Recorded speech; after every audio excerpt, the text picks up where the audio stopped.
know why I wasn't thinking about this, but with Connor Story playing a Russian hockey player or a hockey player from Russia who plays in, I forget what team he plays for, whatever. It's neither here nor there, but he plays outside of Russia as a hockey player and, doing the accent, all that stuff. But one of the things I think I might have thought about it, but I didn't really think about it until they did a story on it, was that how Russian people feeling about this show? Because I'm sure there are a lot of Russian homosexuals, but because of Putin and a lot of his anti-LGBT laws, um, a lot of people have to stay in the closet and things of that nature. Well, word on the curve is this show is so damn popular and people are living for this show that people over in Russia are willing to bend the rules just so they can watch it or break the law, as they said. So the Canadian romantic sports drama series Heated Rivalry, which premiered in November of 2025, has emerged, and I just heard in the UK it premiered this week. Like, we already saw the show was done, and they just now getting it. But we'll get into that story when I have to bring up something regarding to that. When we talk about that versus the queer as folk thing. So um they said it emerged as a major television hit in 2026, captivating audiences worldwide with its story of rivals to lovers between professional hockey players Shane Hollander, a Canadian phenom played by Hudson Williams, and Ilya Rozanov, a Russian star portrayed by Connor Story. The series, adapted from Rachel Reed's books by writer-director Jacob Tierney and executive producer Brendan Brady, chronicles the men's secret physical and emotional relationships spanning years from 2008 to 2017, touching on themes of queer identity in sports. In Russia, where the series is unavailable on official streaming platforms due to stringent laws prohibiting libidical plus propaganda, yeah, that's what they call it. Anything gay is propaganda. Saying fans are reportedly breaking the law to watch it, marking a bold act of defiance amid escalating repression against queer people. Russia's federal law banning propaganda of non-traditional sexual relations to minors. Who says only minors out fucking? It's be grown homosexuals that's out there trying to get it in. But that's what they want to equate it to, because they love equating being gay with pedophilia. Oh, sorry, pedophilia.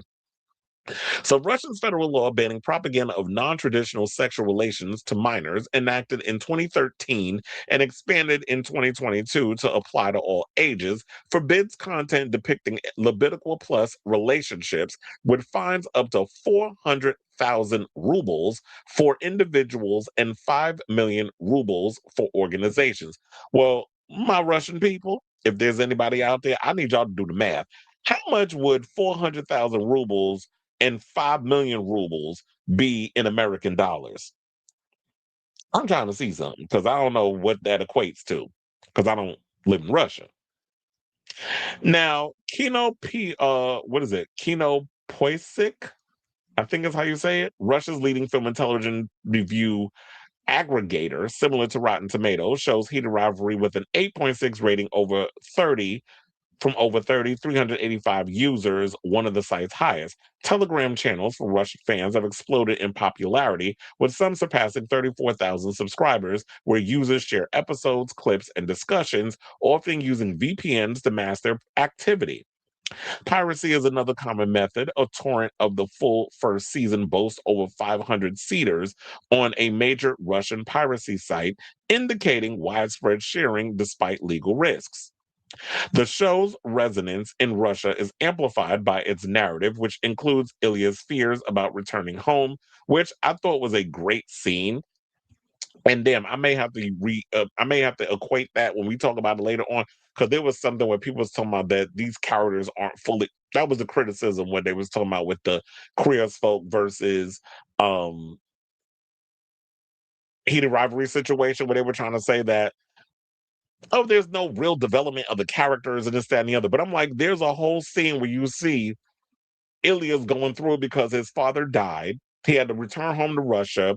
His brother and him got into a big fight because the brother basically wants Ilya to take care of him and the family. Oh, now that dad, then what about me? And all this other stuff. It's like, and then there's a big thing regarding that.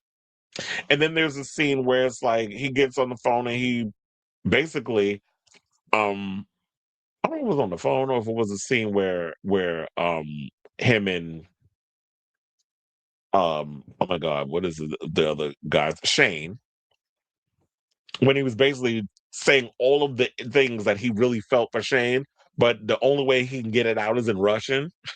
So I love that scene.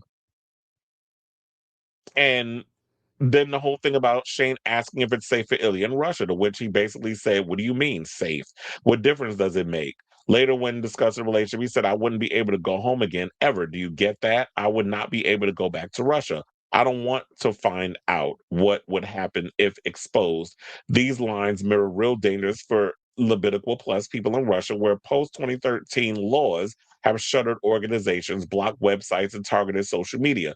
Further measures include 2021 bans on same sex marriage and adoption, 2023 prohibitions on gender affirming care and trans adoptions, and a November 2023 Supreme Court ruling labeled the International Levitical Movement's extremists punishable for up to 12 years in prison. So if y'all out here 100, you can go to jail for 12 years for being gay. So for trans people and others in Russia's queer community, these laws compound isolation with activities advising people to remain closeted for safety, as many visible Levitical plus individuals have fled. In 2017 and 2019, Chechnya purges documented in Welcome to Chechnya underscore brutal enforcement, including torture and killings of gay men.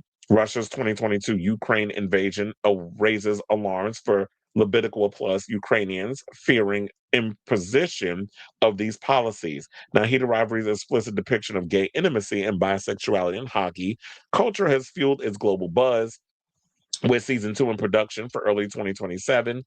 And Reed's final book is coming out. I think it was called Unrivaled. We talked about that the other day. That's coming out in the fall. So um I will say this. Oh yeah, and then also perfect example. There is a what's his name? Nick Gaga, who is a Lady Gaga impersonator, drag queen. He does shows out in New York where he does full on Lady Gaga productions where he dresses up as her and has dancers and everything and emulates a lot of what she does in her shows. Um, he talks about how, he is from Russia, how he left the country and came to, as a refugee, came to America because he was gay and wanted to live out loud and proud. So there are people that are dealing with this situation where they're trying to leave their homeland that ostracizes them, and it's illegal to be yourself. And I just love the fact that this one, because I understand, I know like people are just like, what is it about this show that has got people so caught up? There's been so many gay shows that have come out that have been canceled after like one season, but it's this show particularly that has really gotten people's attention, that has really changed. I just think it's the overall topic of it all. First of all, you got closeted sports people, which is something that has always been buzzing around, but it is a hot topic and it's got people's interest, especially in something as um conservative as hockey, meaning like a lot of the fans teeter in a bit conservative.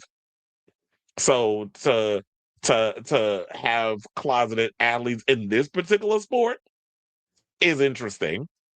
Also, you have someone who is playing a Russian character, and you're dealing with a lot of his struggles with his sexuality and knowing like his homeland or how they treat queer people and how he has to put on this facade when he goes back home to Russia. And it's mentioned in the show that, oh, he's carried while he was out in Russia. So people out there doing their thing, you just got to be strategic about it. So there's a lot of hot button topics, and plus, of course, is the sex. But it's not just the sex that they're being so forthright and unapologetic about it, which is kind of like the same vibe we got when we watch Queer as Folk. It's just that there's a lot of topics in there that are really like touchy subject things, and I think that's what's got people interested in this show versus other shows. So shout out to all the Russians out there that are in the struggle, that are sitting out here trying to fight to be their authentic selves and are willing to risk persecution and prison time and fines so that way they can see some kind of representation of themselves there. So I say all this to say, what do you guys think of this story about heated rivalry got the Russians in a chokehold like the rest of the world? So whatever your thoughts are on this matter, let me know in the comments down below.